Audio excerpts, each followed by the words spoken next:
dipersembahkan oleh Luwak White Coffee.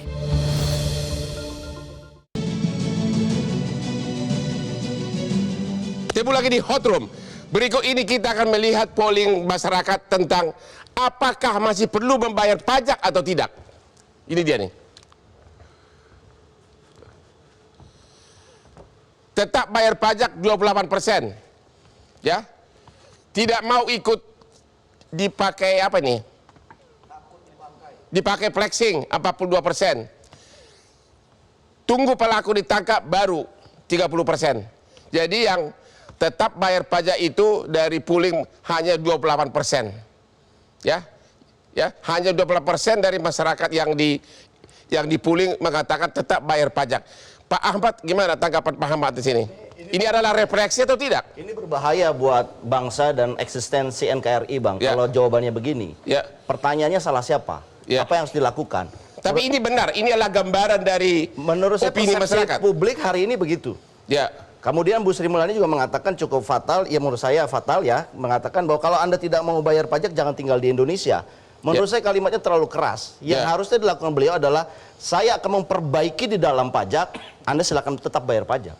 Jadi seolah-olah ini kalimat yang kemudian memberikan satu statement seolah-olah orang yang tidak mau bayar pajak. Ini kan alasannya jelas, karena mereka khawatir uangnya dipakai tidak untuk semestinya. Jadi ini adalah gambaran nyata di masyarakat. Saya kira itu. 28%. Pak Didi, tanggapannya apa? Setuju? Tidak usah bayar pajak dulu? Saya nggak setuju. Oke. Pajak harus dibayar. Saya kira tapi yang pasti ini introspeksi bagi pemerintah ya, bagi Menteri Keuangan, Dirjen Pajak, bahwa begini situasi gara-gara seorang siapa namanya Rafael Alun ini menimbulkan persepsi yang kurang baik ya. Padahal kita harus fair juga ya. Kalau lihat peningkatan pendapatan negara dari pajak ini cukup signifikan. Mungkin bisa 3 kali lipat kalau jujur. Ya, oleh karenanya kasus ini menjadi momentum perbaikan internal pajak ya. Saya percaya masih ada orang-orang yang baik di sana, tetapi oknum-oknum yang kurang baik, mungkin ada Rafael Alun yang lain segera Tapi inilah gambaran sekarang ini. Ya, ini bagian dari jadi introspeksi ya. Ini bagus ini polling ini. Pemerintah harus introspeksi. Jadi jangan marah dengan polling ini, tapi balas dengan kerja yang. Terima kasih Pak Boyamin. Gimana? Setuju bahwa sekarang ini rakyat hanya mau bayar pajak 28% dari masyarakat? Enggak lah. Apapun kita kawal, kalau itu disimpangkan, saya gugatan pra-peradilan Asia Agri yang waktu itu transfer pricing, masyarakat juga antusias kok sebenarnya untuk mengawal.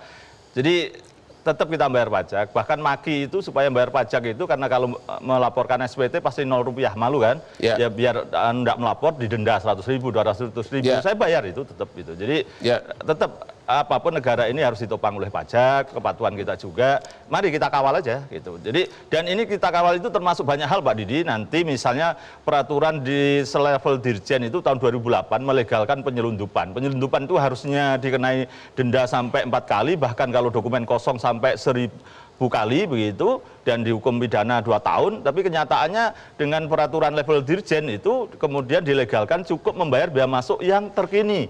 Artinya Anda harganya setuju? murah. Anda setuju tanpa ada sanksi pidana berupa undang-undang, maka pengawasan terhadap laporan kekayaan pejabat itu tidak akan efektif. Sekarang ini kan hanya sanksi administratif. Ya, tetap pada posisi yang tidak mungkin bisa akan ditakuti. Di penjara aja nggak takut, yang paling ditakuti itu kalau dimiskinkan kan, itu loh. Jadi undang-undang perampasan aset sekali lagi ini harus disahkan. Paduka yang mulia Presiden Jokowi bikin perpu aja. Kalau DPR nanti kelamaan, saya yakin periode ini nggak akan datang itu. Maka undang-undang perampasan aset. Iya, perpu dibuat peraturan pemerintah pengganti undang-undang. Jadi orang lebih takut dimiskinkan daripada masuk penjara. Betul, karena juga misalnya ini tentang penagihan yang sudah perusahaan agak lama bubar gitu, 1,7 triliun, itu penyelesaiannya hanya 15 miliar itu, hanya orang yang tidak punya saham itu yang disandera. Padahal ada perintah dari menteri mengizinkan untuk nyandera komisaris, direktur utama yang punya saham, tapi tidak pernah disandera. Kan kasihan Bu Menteri ditipu oleh anak buahnya begini gitu. Oke, Pak Bisbah, apa komentar Anda terhadap pooling masyarakat ini? Ya, itu psikologi masyarakat saat ini ya. Dan statement Kementerian Keuangan terutama bahwa mereka mau melakukan reformasi perpajakan itu jangan hanya kamuflase. Karena reformasi perpajakan itu kan harus keseluruhan, termasuk juga sumber daya manusia yang ada di Kementerian Keuangan. Kalau 42% dari pooling itu tidak mau bayar pajak, apa akibatnya terhadap ekonomi Indonesia? Ya pasti goncang. Ya. Jadi pemerintah tidak bisa membiayai belanja negara kan di semua kementerian gitu ya. Dan itu ya ujung-ujungnya nanti juga akan utang gitu kan. Nah itu alternatif-alternatif yang sulit itu memang perlu dipikirkan dan kita ingin menuntut keseriusan dari Kementerian Keuangan, dari KPK, dari Irjen untuk mengusut tidak hanya pada satu kasus ini saja. Ya. Tidak hanya pada Pak Rafael Alun saja. Anda yakin Rafael lain masih banyak? Masih banyak dan itu harus diusut tuntas. Karena masyarakat menunggu ini seperti apa ini reformasi perpajakan yang sebenarnya. Terima kasih. Pak Saud. Masih ada lagi yang tahun 2012 istilah rekening gendut oknum-oknum pegawai pajak yang sampai sekarang belum dituntaskan. Bahkan waktu itu ada sampai menghindari itu dia kuliah di luar negeri karena kuliahnya mungkin nggak serius DO, tapi sekarang jabat lagi bang. Jadi ini banyak yang sebenarnya sebelum Alun ini atau sebelum Handang Soekarno ataupun Angin Prayitno Aji yang kemarin ketangkep KPK, rangkaian itu masih banyak yang kemudian posisi tahun 2012 saja PPATK loh bang, itu ratusan miliar. Jadi kalau Bu Menteri mau bersih-bersih itu juga dibereskan yang tahun 2012 Terima kasih. itu. Pak Saud, apa tanggapan Pak Saud atas pulih masyarakat ini? Ya, itu masyarakat hopeless seperti itu wajar saja, tetapi kemudian tidak ada justifikasi atau pembenaran, kemudian kita tidak melaksanakan kewajiban kita. Itu pembenaran-pembenaran. Artinya, kalau ada petugas pajak seperti itu, kita pahami mereka seperti itu, seperti saya katakan tadi, ada banyak penyebabnya diantaranya dengan sistem target. Tetapi kalau kita bicara kenapa mereka tidak melaporkan seperti apa yang sebenarnya, dan kita yakin betul, sekali lagi saya katakan kita yakin betul itu kan mereka biasa memperoleh itu kalau nggak kickback, korupsi, terus kemudian gratifikasi, pemerasan dan seterusnya. Which is pidananya itu bisa jadi menjadi hal yang lebih mudah sebenarnya mengatasi perilaku petugas pajak yang seperti ini daripada kita katakan tidak bayar pajak. Nggak bisa. Negara mana di bumi ini kalau nggak ada pajak yang pasti kolaps. Persoalannya kembali lagi. Ide tidak bayar pajak itu tidak mungkin, tidak realistis gitu ya? Ya itu harus yang ngomong itu juga itu mungkin frustasi aja. Jangan-jangan dia juga memang nggak pernah bayar pajak. Karena bayar pajak itu harus, nggak ada cerita. Persoalan kembali lagi ada kalau memang benar-benar petugas pajaknya dengan perilaku seperti tadi karena memang ada gratifikasi, perampokan, perbuatan curang dan seterusnya.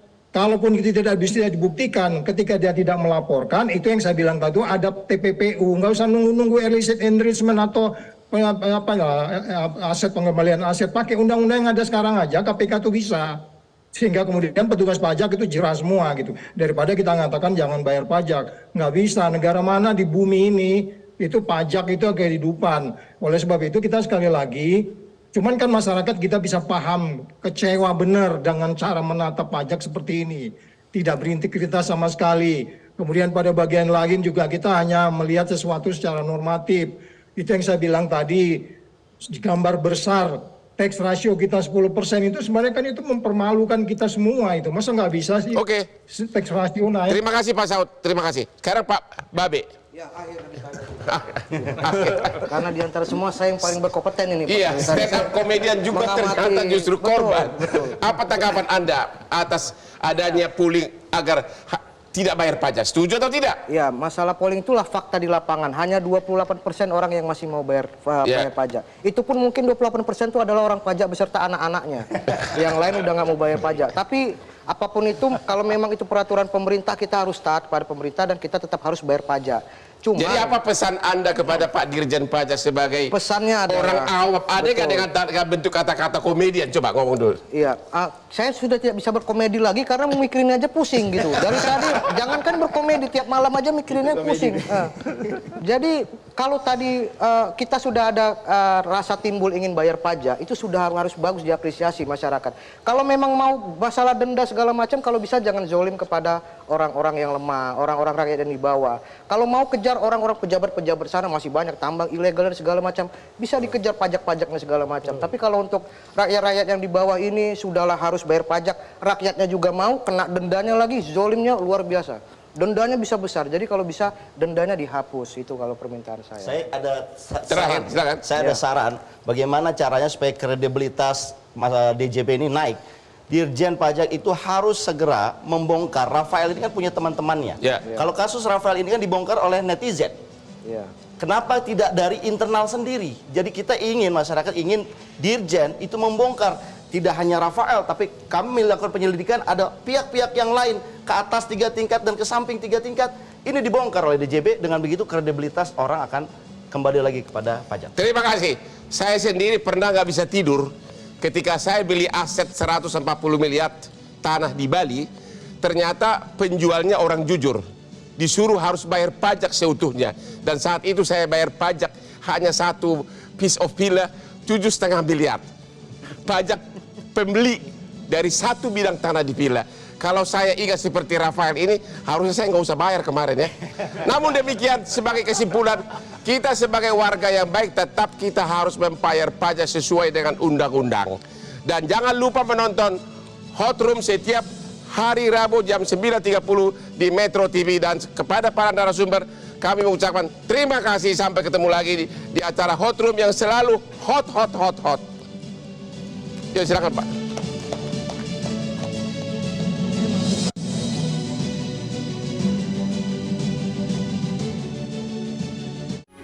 Metro TV